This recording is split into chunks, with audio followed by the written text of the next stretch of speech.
Sebelum lanjut ke alur ceritanya, mohon bantu Mimin dengan cara like dan subscribe, biar Mimin bisa terus menghibur kalian. Eits, jangan lupa komen juga ya, karena dengan masukan dari kalian pemirsa terkasih, semoga channel ini lebih berkembang. Terima kasih. Bab 1621. Ibu sudah mengomel tentang hal itu kemarin, mengatakan bahwa ayah mencoba menghibur kerabat yang malang lagi. Aku tidak berpikir bahwa itu adalah Harvey York. Dari mana dia mendapatkan keberanian untuk menghadiri perjamuan malam? Dibandingkan dengan Tuan Muda Walker, Harvey hanyalah seorang pengemis. Kenapa aku bahkan berpikir bahwa dia tampan ketika aku masih muda? Hazel Malone memandang Harvey dan tidak bisa menahan diri untuk tidak menghela nafas, lalu tanpa sadar membandingkan Stephen Walker dengan kekasih masa kecilnya, Harvey. Dia tidak tahu betapa mengerikan perbandingan itu sampai saat itu. Stephen sangat berbakat di usia yang begitu muda, menjadi manajer bisnis grup Kaizen saat ini. Dia juga menghadiri klub mobil off-road Mordu dan merupakan keponakan wakil pemimpin cabang Walker. Terlepas dari koneksi, pengaruh, atau kemampuan, karakter seperti ini bisa dianggap sebagai orang teratas di Mordu. Dibandingkan dengan dia, Harvey bahkan tidak layak membawakan sepatu untuknya. Adapun hubungan masa kecil Harvey dan Hazel, dia menjadi sangat menjijikkan hanya dengan memikirkan hal ini. Aku pasti buta ketika aku masih muda. Aku bahkan berpikir untuk menikahinya juga. Tapi ketika Harvey melihat Hazel, dia hanya mengangguk acuh tak acuh sebagai salam. Dia sama sekali tidak memedulikan Dewi, seorang wanita yang cantik dan menawan. Tatapan acuh tak acuh Harvey telah membuat suasana hati Hazel semakin buruk. Seorang dewi seperti dia memiliki banyak orang yang melakukan segalanya hanya untuk menyenangkannya. Orang-orang yang duduk di bangkunya akan berbaris dari Menara Mutiara Mordu langsung ke Menara Bakwood. Tidak pernah ada pria yang bisa menolak penampilan dan sosoknya. Bahkan Stephen yang muda dan berbakat pun terkejut dengan penampilan menawan Hazel. Beraninya Harvey tidak memandangnya.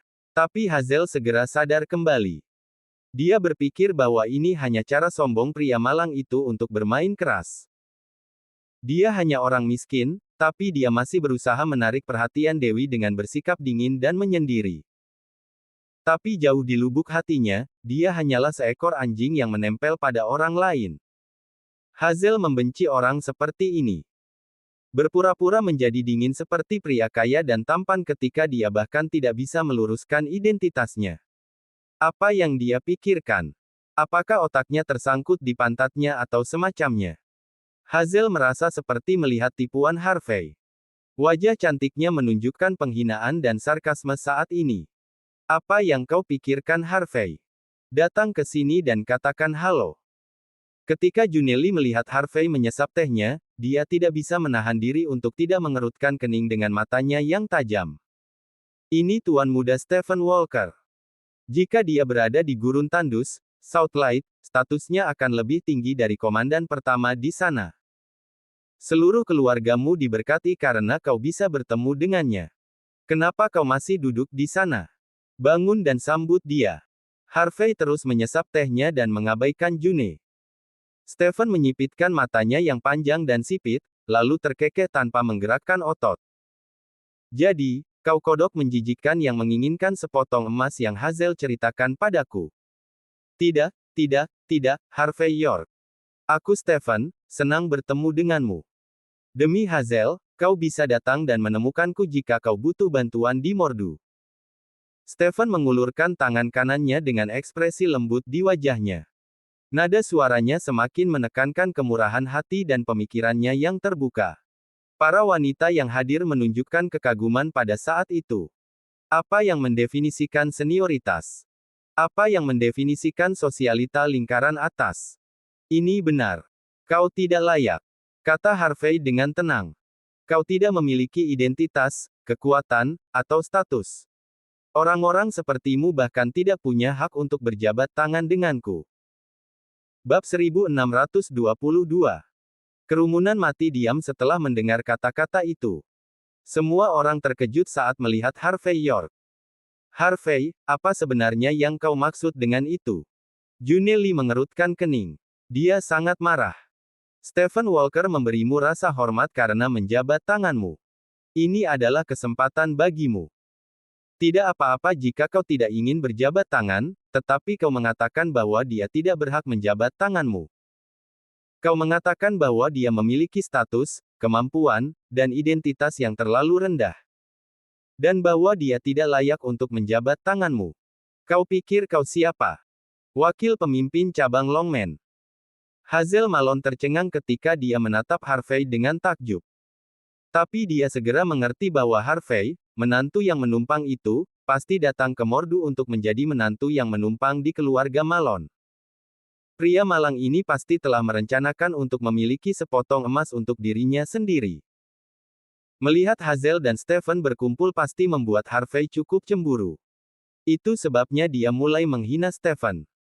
Pada saat ini, Hazel langsung melabeli Harvey sebagai orang yang berpikiran sempit. Kelly Malone gemetar. Dia tidak menyangka Harvey akan mengatakan hal seperti itu. Dia mencoba menengahi situasi dan berkata, "Tuan Muda Walker, Harvey tidak bermaksud seperti itu." Dia mencoba mengatakan bahwa dialah yang tidak layak. Stephen mengabaikan Kelly dan menilai Harvey. "Aku tidak pantas menjabat tanganmu. Identitas, status, dan kemampuanku tidak cukup untukmu. Bajingan, apakah kau gila? Aku memberimu kesempatan untuk meminta maaf demi Hazel dan orang tuanya. Jika tidak, kau tidak akan bisa menanggung akibatnya. Bukan hanya peluang kerjamu, kau bahkan tidak akan memiliki tempat untuk meminta makanan jika aku mengatakannya di sini." Stephen menyilangkan tangannya sambil menatap Harvey dengan jijik. June menunjukkan wajah tegas dan dengan tenang berseru, "Harvey York, minta maaf kepada Tuan Muda Walker sekarang juga. Pria seperti Tuan Muda Walker bukanlah seseorang yang bisa kau hina. Dia juga bukan seseorang yang bisa kau singgung. Keluarga Walker adalah makhluk yang tidak pernah bisa kau provokasi. Bukan hanya kami, bahkan Komandan Pertama tidak dapat membantumu jika Tuan Muda Walker tidak memaafkanmu. Ayo cepat. Berlutut dan minta maaf." June menunjukkan kebenaran di wajahnya. Stephen hanya ingin Harvey meminta maaf, tapi June langsung meminta Harvey berlutut. Tamu-tamu lain sedang main-main melihat Harvey ketika melihat pemandangan seolah-olah mereka sedang menonton aksi badut. Di mata mereka, Harvey berani menyinggung Stephen ketika dia hanyalah seorang kerabat miskin yang ingin berpegang teguh pada Kelly. Dia mencari kematiannya melakukan ini. "Aku adalah pemimpin cabang Longman. Tentu saja, kau tidak punya hak untuk menjabat tanganku." Harvey berkata dengan acuh tak acuh. "Apa? Dia adalah pemimpin cabang Longman." Kerumunan tanpa sadar menatap Harvey sejenak. "Puff. Kelly, apakah kamu mempekerjakan orang ini untuk melakukan komedi? Apakah dia mengklaim bahwa dia adalah pemimpin cabang Longman? Hahaha, ini lucu. Jika dia adalah pemimpin cabang Longman, maka akulah yang pertama." June dan Hazel tercengang ketika mereka melihat Harvey. Mereka tidak menyangka bahwa dia akan mengatakan sesuatu seperti ini. Kelly membeku. Dia bisa menyelamatkan Harvey sebelumnya, tetapi tidak mungkin setelah Harvey melontarkan klaim seperti ini. Harvey adalah pemimpin cabang Longman. Bagaimana ini mungkin? Pemimpin cabang Longman. Penghinaan terlihat di wajah Stephen. "Lebih baik kau jaga mulutmu, bajingan. Bahkan belum ada pemimpin cabang di Mordu untuk Longman. Bahkan jika ada, itu tidak akan menjadi orang dusun sepertimu. Tidak apa-apa kalau aku yang mendengar tentang ini. Apakah kau percaya bahwa kau akan dijadikan pakan ikan jika kau didengar oleh siapapun dari Longman?" Di mata Stephen, dia tidak tertarik menginjak-injak Harvey lagi saat ini. Stephen merasa seperti dia merendahkan dirinya sendiri karena menginjak-injak ikan kecil seperti itu. Harvey menyesap tehnya dan menjawab dengan tenang. "Cabang Longman Mordu memang tidak memiliki pemimpin cabang. Tapi, sekarang ada satu, aku di sini." Bab 1623. Stephen Walker menghela nafas. Dia terlalu lelah untuk berbicara dengan Harvey York lebih lama lagi.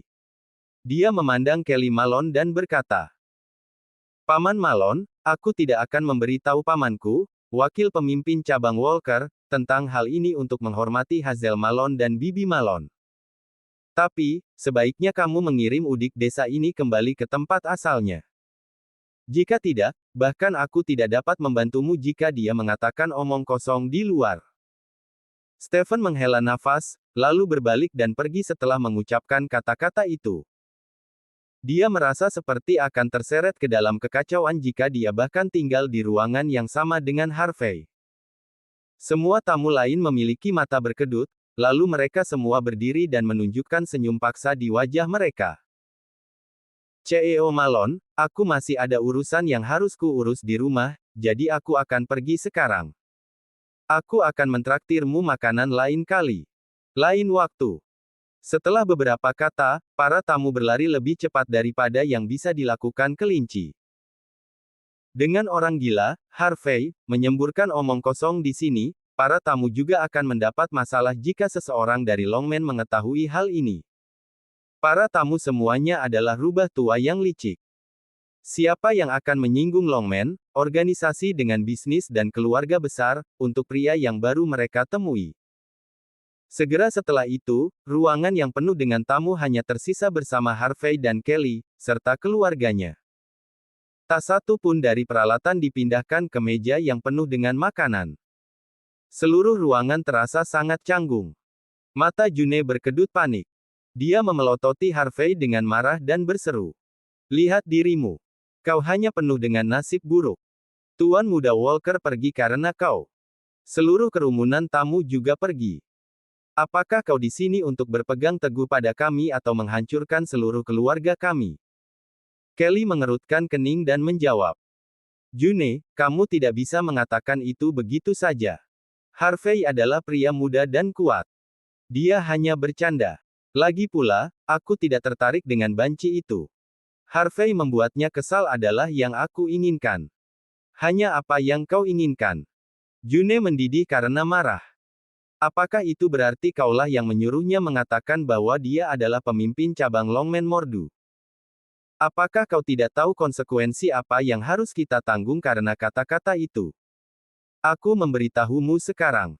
Keluarga kita tidak ada hubungannya dengan Harvey mulai hari ini dan seterusnya. Jika kau masih akan menahannya di sini, aku akan membawa Hazel bersamaku dan mengajukan cerai. June sudah mulai kesal dengan Harvey, yang ada di sini untuk berpegangan pada Kelly. Dia takut Kelly akan membuang-buang uang untuk Harvey. Dia secara alami menjatuhkan fasadnya setelah mendapatkan alasan untuk melakukannya. Dia tidak lagi menghormati Harvey. Kelly sangat marah setelah mendengar kata-kata itu. Harvey adalah keponakanku. Jika bukan aku yang merawatnya, siapa lagi?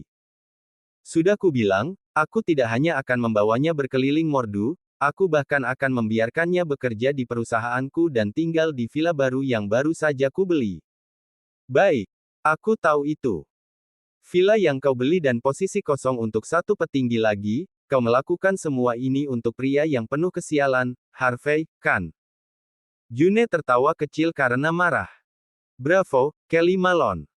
Sudah berapa kali aku memberitahumu untuk tidak menjamu kerabat miskin itu hanya karena kau punya uang cadangan? Kau sudah lupa bukan? Jadi bagaimana jika aku menyambut mereka? Kelly membanting telapak tangannya ke meja.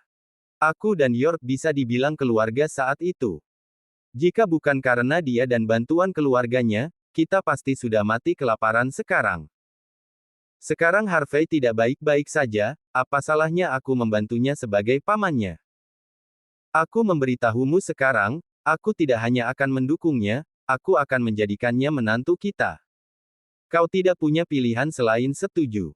Apakah kau gila, Kelly? June gemetar karena marah.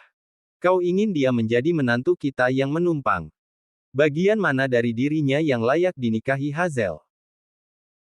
Bab 1624. Kau masih akan mempertahankan menantu yang telah diusir dari keluarga lain dan bersikeras agar dia menikahi putri kita. Kelly Malone, kau sakit. Sakit karena kegilaan. Kelly kemudian dengan dingin menjawab. Hazel Malone dan Harvey York adalah kekasih masa kecil.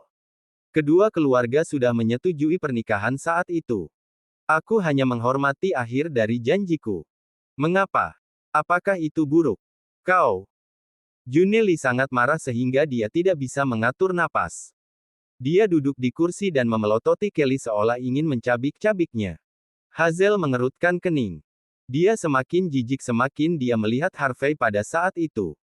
Selain menggertak badai, Harvey hanya pandai mengejar apa yang tidak bisa dia dapatkan. Karena Harvey lah orang tua Hazel yang penuh kasih dan perhatian saling bertengkar. Ibunya bahkan mungkin jatuh sakit karena betapa marahnya dia. Stephen Walker sangat marah sehingga dia juga pergi. Tidak yakin apa yang akan dilakukan keluarga selanjutnya. Memikirkan urusan itu, Hazel semakin lama merasa dicemooh dan memandang Harvey. Harvey tidak ingin keluarga Malone terus bertengkar. Dia berdiri dan menghentikan mereka pada saat itu. Paman, Bibi, berhenti bertengkar. Ini semua salahku. Aku sudah membuat pengaturan sebelum aku datang ke Mordu, dan aku juga punya tempat tinggal. Aku tidak akan mengganggumu lagi. Ketika aku selesai dengan urusanku, aku akan mentraktir kalian semua untuk makan. Aku datang ke sini hari ini untuk berbicara tentang masa lalu karena kita belum pernah bertemu selama belasan tahun atau lebih. Kalian seharusnya tidak bertengkar karena aku. Aku akan pergi sekarang. Ini hanya hadiah kecil untukmu, Paman Malone. Silakan ambil. Di tengah kata-kata Harvey, dia mengeluarkan poligonum multiflora yang diberikan Benjamin Ling dan meletakkannya di atas meja. Dia kemudian mengambil barang bawaannya dan pergi.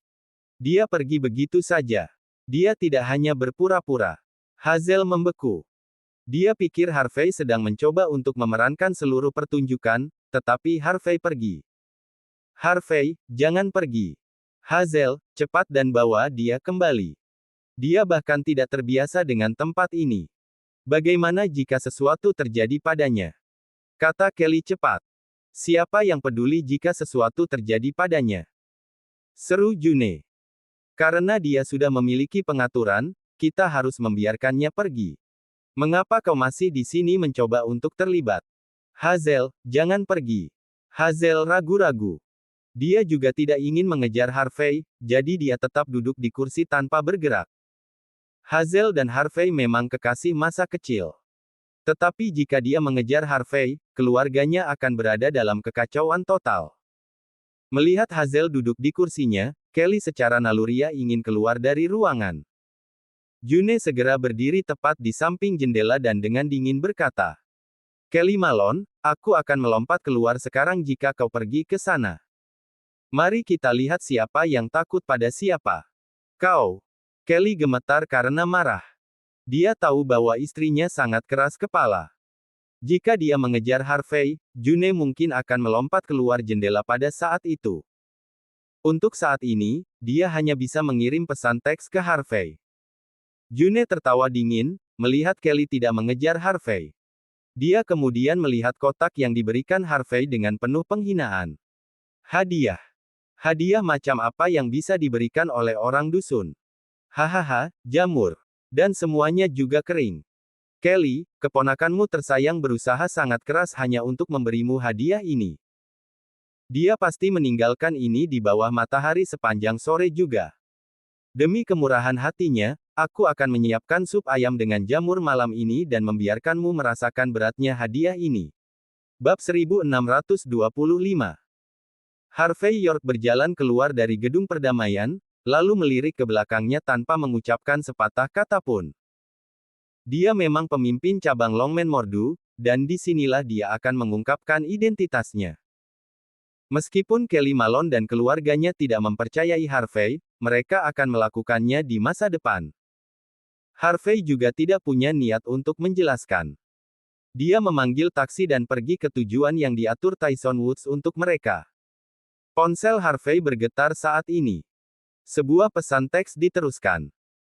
Kelly mendesak Harvey untuk tinggal di hotel untuk sementara waktu, lalu menyuruh Harvey untuk tidak mengejar mimpi yang tidak mungkin tercapai dan tetap realistis. Dia juga mengingatkan Harvey untuk tidak bicara besar-besaran. Harvey tidak bisa menahan senyum setelah melihat pesan teks. Meski sudah lama sejak mereka bertemu, Kelly tetaplah orang dewasa yang baik-baik saja. Harvey merasa bahwa Kelly benar-benar peduli padanya. Harvey memikirkannya, lalu menjawab tanpa memberikan banyak penjelasan yang mengatakan bahwa dia memiliki pengaturan lain dan bahwa dia akan mengunjungi kembali Kelly begitu dia senggang. Setelah setengah jam, taksi tiba di sebuah klub pribadi kelas atas di sekitar Muara Mordu. Harvey segera datang ke kamar 777. Tyson Woods dan yang lainnya sudah menunggunya.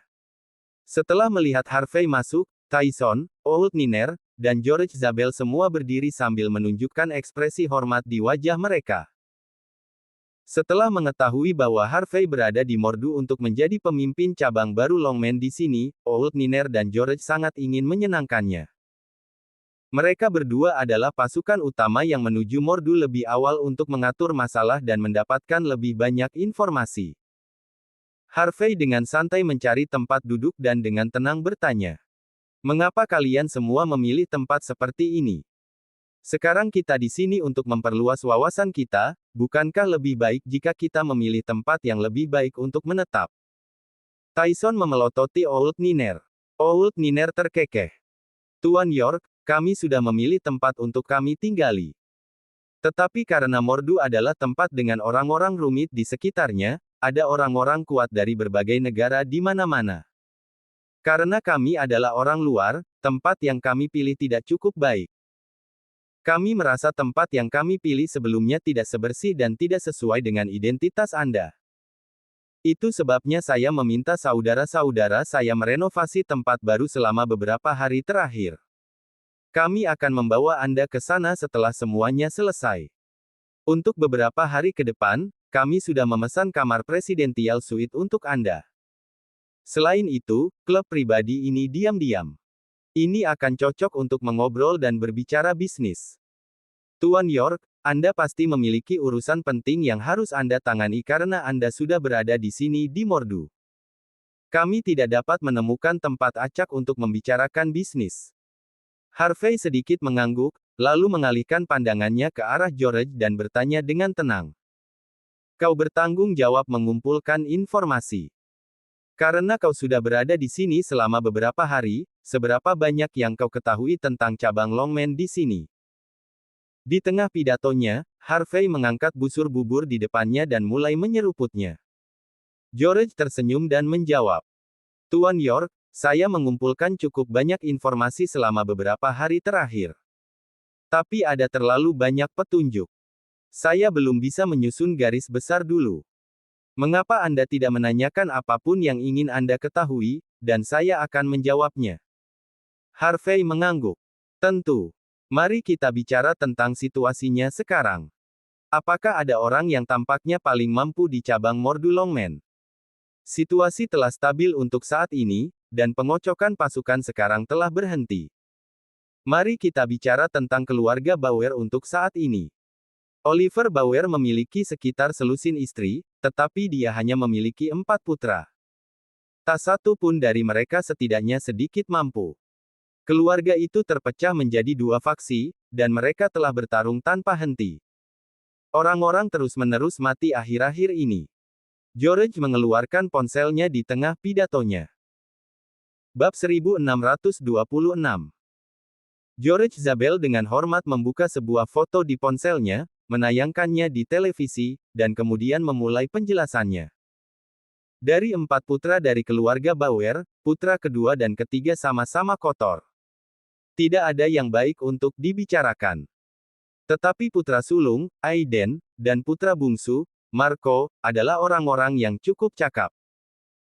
Di samping kecakapan tempur mereka yang layak, mereka praktis didukung oleh beberapa anggota pendiri cabang Longman Mordu. Aiden sebelumnya bersekutu dengan wakil pemimpin cabang Josh Watts sementara Marco bergabung dengan wakil pemimpin cabang Justin Walker. 2 wakil pemimpin cabang ini adalah karakter besar yang cukup berpengaruh, tetapi mereka tidak hanya membantu kedua putra ini tanpa kompensasi apapun. Kedua belah pihak memiliki kesepakatan, begitu keluarga Bauer naik pangkat, mereka harus mendukung wakil pemimpin cabang ini dan menjadikan mereka pemimpin cabang resmi. Bagaimanapun, keluarga Bauer memiliki banyak pengaruh pada cabang Longman Mordu. Akan sulit untuk naik peringkat tanpa dukungan keluarga Bauer. George membuka foto lain dan melanjutkan berbicara. Ini adalah satu-satunya wakil pemimpin cabang yang tetap netral, Drew Shelton. Tapi pria ini sepertinya punya motif lain. Saya tidak yakin apa rencananya saat ini.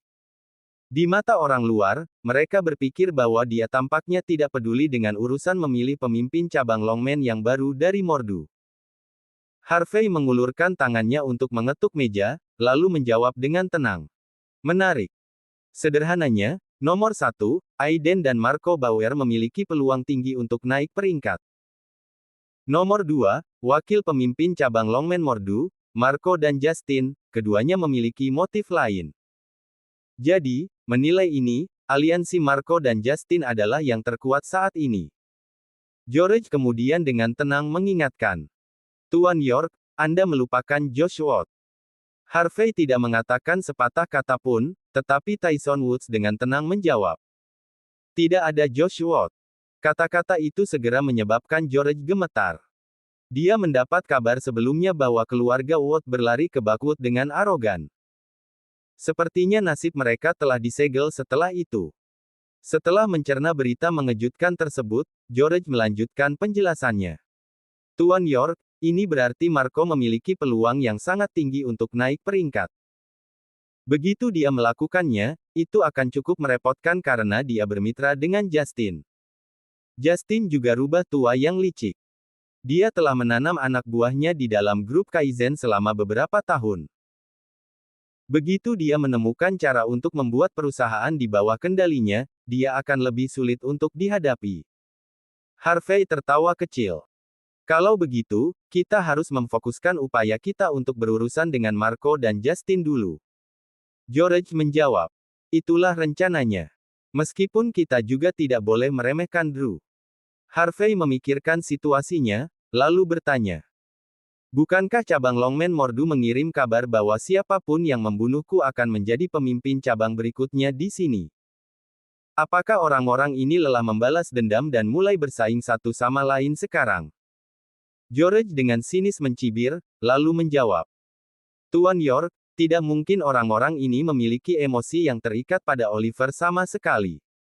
Akan banyak masalah hanya untuk membunuh Anda. Oliver bahkan mati di tangan Anda. Bagaimana mereka tidak takut? Di mata mereka, akan lebih mudah untuk membunuh mereka sendiri. Jika ada cara yang lebih mudah, mengapa mereka memilih yang lebih sulit? Harvey mengangguk, lalu menjawab dengan tenang. Jadi, itu berarti satu-satunya orang yang belum keluar dari gambar adalah Drew. Kita harus memikirkan cara untuk memastikan bahwa dia ada. George kemudian bertanya, dengan penuh semangat. Tuan York, apakah Anda akan mengambil tindakan? Bab 1627. George Zabel dan Old Niner sudah menyiapkan banyak hal di Mordu. Keduanya tidak sabar menunggu Harvey York beraksi karena mereka akan memiliki kesempatan untuk tampil juga. Harvey memikirkan situasinya dan kemudian menjawab. Ini akan memakan biaya terlalu banyak jika kita mengambil tindakan sekarang. Biarkan mereka saling bertarung terlebih dahulu. Kita akan membersihkan sisanya ketika sebagian besar kepala mereka hilang. Apakah ada berita tentang keluarga Smith? Harvey mengubah topik pembicaraan. Keluarga Smith. George memiliki ekspresi tegas di wajahnya. Setelah beberapa saat, dia kemudian berbisik. Tuan York, saya tidak kompeten. Saya sudah berusaha mengumpulkan informasi dari sumber yang saya miliki, tetapi pengintai yang terlibat dengan situasi ini semuanya menghilang tanpa jejak. Rasanya seperti ada mata yang tak kasat mata yang mengawasi kami. Itulah sebabnya setelah kehilangan beberapa orang terbaik saya menghentikan mereka untuk melanjutkan misi. Tolong beri saya instruksi tentang apa yang harus saya lakukan selanjutnya. Harvey sedikit bingung. Para pengintai yang kau latih tidak mendapatkan informasi apapun, dan mereka semua menghilang tanpa jejak, tidak tahu apakah mereka hidup atau mati. George mengangguk. Menarik. Keluarga Smith dalam masalah lebih dari yang aku kira. Jangan biarkan dirimu atau anak buahmu terlibat. Aku akan menangani ini. George sedikit mengangguk. Tyson Woods kemudian membungkuk dan berkata. Saya menghubungi Dewa Perang, Ethan Hun, pagi ini. Istri Anda dalam kondisi baik, dan semuanya bekerja dengan baik. Menurut perkiraan saya, keluarga Zimmer Southlight akan membutuhkan paling lama sekitar 1 minggu untuk pindah ke Mordu. Paling lama seminggu. Harvey menyipitkan mata sedikit. Sepertinya aku harus menangani semuanya dalam waktu seminggu. Harvey pasti tidak ingin Mandy Zimmer berada dalam bahaya. Itulah mengapa tindakan terbaiknya adalah membunuh segala jenis bahaya yang dapat menimbulkan ancaman bagi Mandy. Tapi airnya terlalu dalam di Mordu. Longman, keluarga Smith, dan Island Nations terlibat, di antara variabel lainnya. Hanya Tuhan yang tahu bagaimana segala sesuatunya akan berkembang. Tepat ketika Harvey hendak bertanya apakah ada orang dari Island Nations di sini, pintu yang tertutup itu langsung terbuka lebar. Tidak. Lepaskan aku. Tidak. Seorang wanita dengan gaun putih tersandung ke dalam ruangan, lalu jatuh tidak jauh dari Harvey. Tyson dan yang lainnya menunjukkan tatapan dingin ketika mereka melihat pemandangan itu. Mereka berusaha keras untuk mencari ruang terpencil untuk membicarakan bisnis, tetapi pada akhirnya mereka tetap terganggu. Setelah beberapa saat, sekitar selusin pria berjas hitam masuk dari pintu masuk. Mereka meraih kedua lengan wanita itu, bersiap untuk menyeretnya pergi. Wanita itu memiliki rambut yang berantakan saat ini, tetapi wajahnya yang cantik masih belum terlihat. Sosoknya tampak cukup bagus juga. Tubuhnya berbau alkohol. Dia tampak sangat lemah seolah-olah dia tidak memiliki kekuatan sama sekali. Harvey dan yang lainnya berpengalaman. Mereka tahu bahwa wanita itu dibius begitu mereka meliriknya. Kau keparat. Kau berani melarikan diri. Kau pikir aku dan anak laki-laki itu mudah dibodohi ya? Petarung di depan menjambak rambut wanita itu, lalu memberinya 2 tamparan di wajahnya. Kami menyuruhmu untuk patuh. Lalu kau mencoba menyelinap keluar menggunakan kamar mandi sebagai alasan. Apakah kau pikir kami idiot? Wanita itu menjerit kesakitan setelah menahan pukulan demi pukulan. Harvey tanpa sadar mengangkat kepalanya setelah mendengar suara itu. Dia mengenali siapa dia. Rahel Hardy. Murid terbaik Oliver Bauer, wanita yang kulumpuhkan, Rahel Hardy. Sungguh dunia yang kecil. Bab 1628. Kau hanya sia-sia. Apakah kau masih berpikir bahwa kau adalah talenta terbaik di cabang Longman Mordu? Tuan Muda Bauer mentraktirmu makan sebagai rasa hormat. Kau tidak tahu arti kematian, menyelinap keluar di tengah makan. Kau seharusnya menyerah dan memberikan saham milik Tuan Muda Bauer, maka kau akan dapat menikmati semua kemuliaan dan kekayaan yang pernah kau miliki. Semua makanan enak dan gaun bagus yang kau miliki untuk diri sendiri. Tapi kau tidak tahu bagaimana memilih yang benar dari yang salah. Siapa yang kita salahkan untuk semua ini? Ayo, bawa dia kembali. Tuan Muda Bauer sudah menunggu. Sementara petarung yang memimpin kelompok itu berbicara, dia memberi Rahel Hardy 2 tamparan lagi di wajahnya. Dia sepertinya akan pingsan setelah dipukuli. Tapi Rahel masih memiliki kesadaran yang utuh. Dia tanpa sadar melihat ke arah Harvey York dan yang lainnya, dan kemudian dengan lemah bergumam. Bantu aku. Tamparan. Petarung itu menamparkan wajahnya sekali lagi, lalu dengan dingin berseru. Bantu kau. Siapa yang berani? Siapa yang mau menyeberangi Tuan Muda Bauer? Dia menunjuk Harvey setelah mengucapkan kata-kata itu, lalu dengan dingin berkata. Ingat, kau tidak melihat apa-apa. Kau juga tidak tahu apa-apa. Jika kau tidak patuh, aku akan mengambil nyawamu. Para pejuang yang kuat dan mendominasi akan membawa Rahel dan pergi setelahnya. Apakah aku mengatakan bahwa kau bisa pergi? Harvey mengambil cangkir teh dengan acuh tak acuh dan menyesapnya. Tinggalkan wanita itu dan bayar ganti rugimu, lalu aku akan membiarkan kalian semua hidup-hidup. Harvey dengan santai melirik Rahel setelah mengucapkan kata-kata itu. Rahel adalah satu-satunya yang berani membalas dendam di depan umum setelah kematian Oliver Bauer. Dia sangat mulia dibandingkan dengan seseorang seperti Josh, dan itulah mengapa Harvey tertarik padanya. Tidak apa-apa jika mereka tidak bertemu. Tapi karena mereka melakukannya, jelas Harvey akan mengambil tindakan. Bagian terpenting adalah dia tiba-tiba merasa bahwa menggunakan Rahel untuk terlibat dengan cabang Longmen Mordu mungkin memiliki hasil yang lebih menarik daripada yang dia harapkan. Dengan murid teratas pemimpin cabang sebelumnya, mengeluarkan pria yang menonton dari pinggir lapangan, Drew Shelton, keluar dari gambar akan jauh lebih mudah. Pada satu saat, Harvey memiliki cukup banyak pemikiran yang terbentuk di kepalanya. Tinggalkan wanita itu di sini. Bayar ganti rugi. Membiarkan kami hidup-hidup. Petarung yang memimpin kelompok itu tersenyum sedih, lalu dengan dingin berseru. Kau bajingan, apakah kau tahu dengan siapa kau bicara? Apakah kau tahu persis siapa yang kau provokasi? Biarkan aku memberi tahumu sesuatu, air di sini sangat dalam. Jika kau ingin berpura-pura menjadi pahlawan yang menyelamatkan gadis ini dalam kesulitan, kau lebih baik mencari yang lain. Jika kau terlibat dengan urusan kami, kau mungkin akan mati sebentar lagi. Di tengah pidatonya, dia berjalan ke depan dan membalik meja dengan tendangan yang kuat. Selain itu, dia tahu bahwa Harvey dan yang lainnya adalah orang luar hanya dengan sekali pandang. Orang luar ini mengira mereka bisa pamer begitu saja setelah datang ke Mordu, berpikir bahwa mereka adalah sekelompok orang hebat.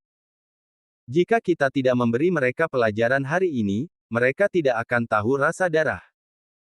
Melihat seluruh kekacauan, Harvey berkata dengan tenang. Selain barang-barang yang rusak, kau juga harus membayar makanannya.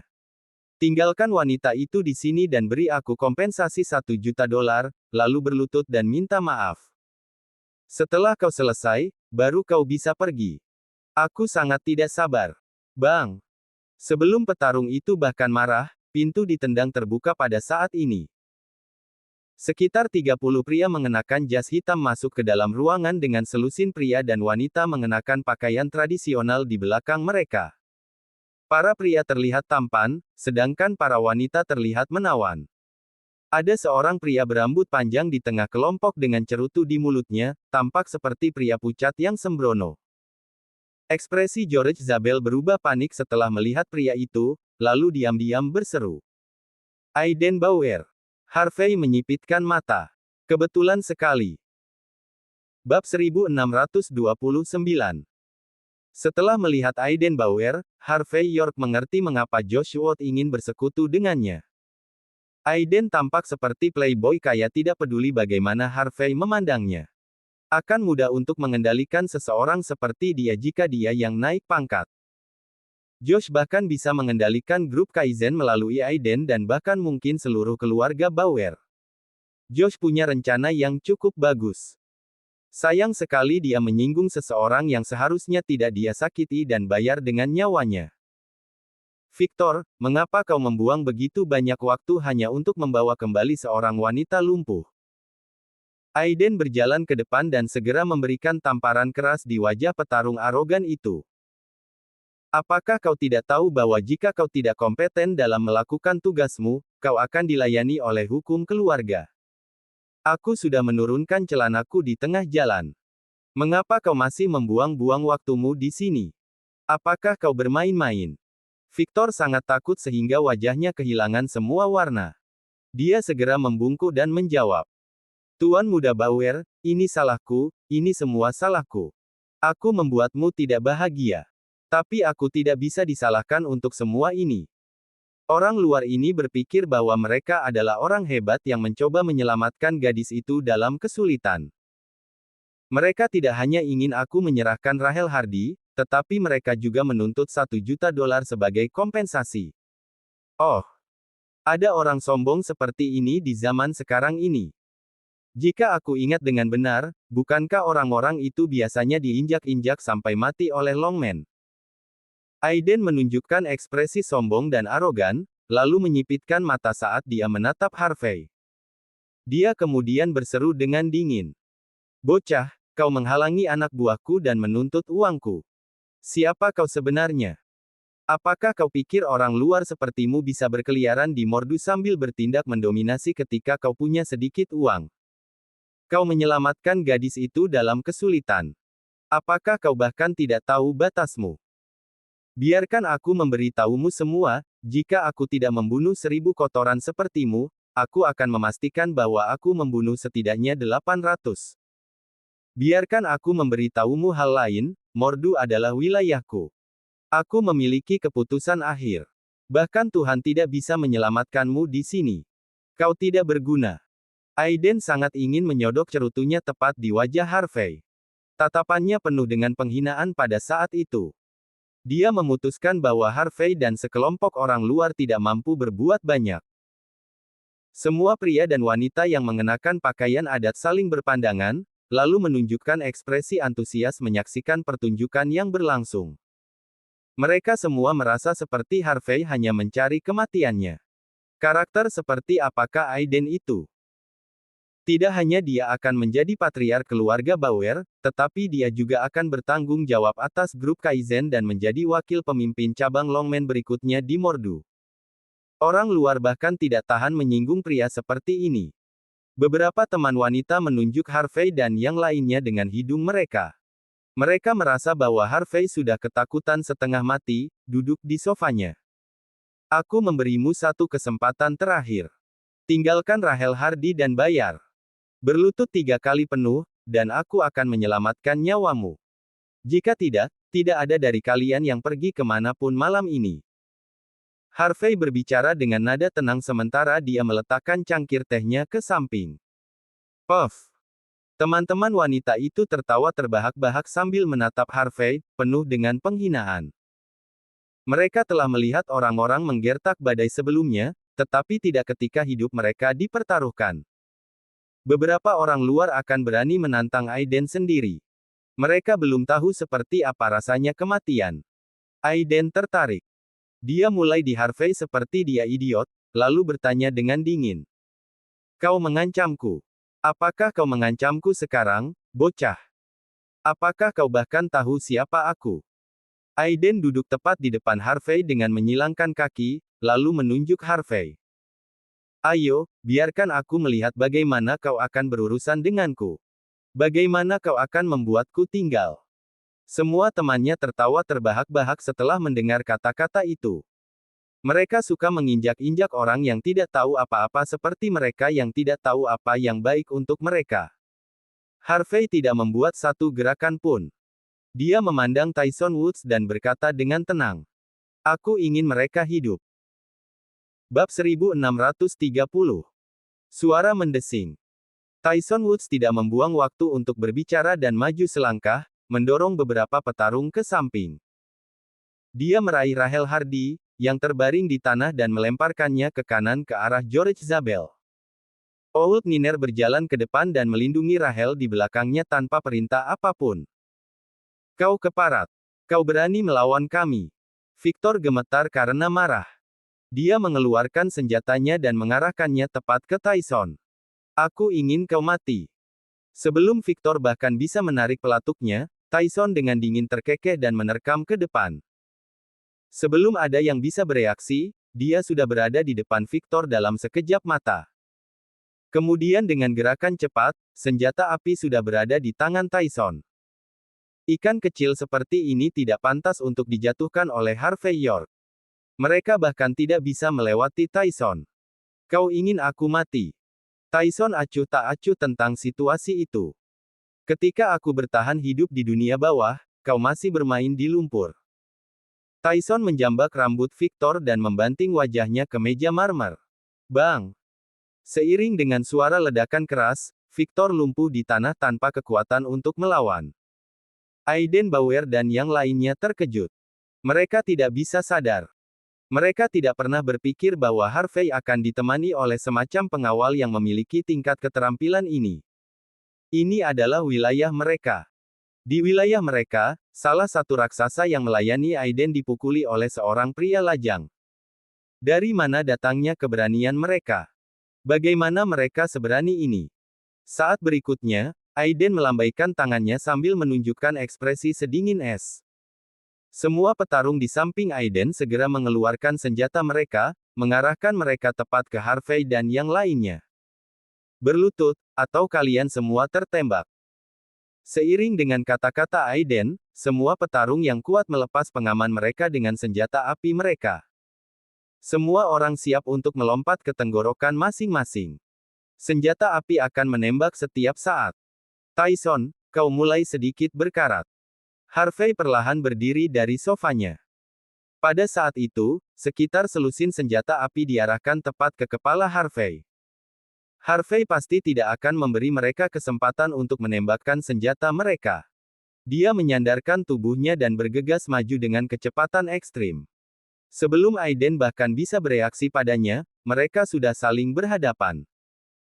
Harvey dengan santai meraih senjata api di pinggang Aiden, melepas pengaman, dan kemudian menusukkan laras tepat di kepala Aiden.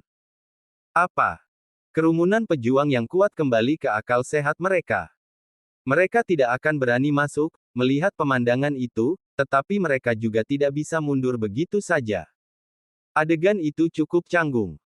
Para pria dan wanita yang mengenakan pakaian tradisional memiliki keringat dingin yang menetes di leher mereka.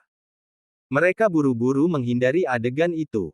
Harvey kemudian dengan santai berkata, "Tuan Muda Bauer, aku masih akan memberitahumu hal yang sama. Tinggalkan Rahel Hardy di sini, bayar, berlutut, dan minta maaf. Hanya dengan begitu kau bisa pergi. Tapi tentu saja, kau juga bisa memilih untuk tidak pergi." Sementara Harvey sedang berbicara, dia menusuk Aiden di belakang kepalanya dengan laras pistol beberapa kali, seolah-olah dia sedang mencari tempat yang bagus untuk meletakkan pistolnya. Tubuh Aiden kaku. Perilakunya yang tidak bermoral sudah lama hilang. Pada saat ini, tidak ada artinya dalam identitas seorang playboy kaya atau tuan muda keluarga Bauer. Semua orang tercengang ketika mereka melihat pemandangan itu. Mereka menyadari sesuatu. Pria yang berperilaku begitu acuh tak acuh adalah orang yang kejam.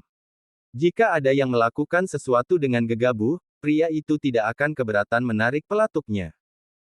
Beberapa lusin petarung memelototi Harvey sementara mereka dengan marah berseru. "Lepaskan Tuan Muda Bauer. Biarkan dia pergi sekarang juga. Kami akan membunuhmu jika kau menyentuhnya." Harvey terkekeh dan memberikan beberapa tamparan ringan di pipi Aiden, lalu Harvey tersenyum. "Aku hanya meletakkan jariku padanya. Apa kau akan membunuhku sekarang?"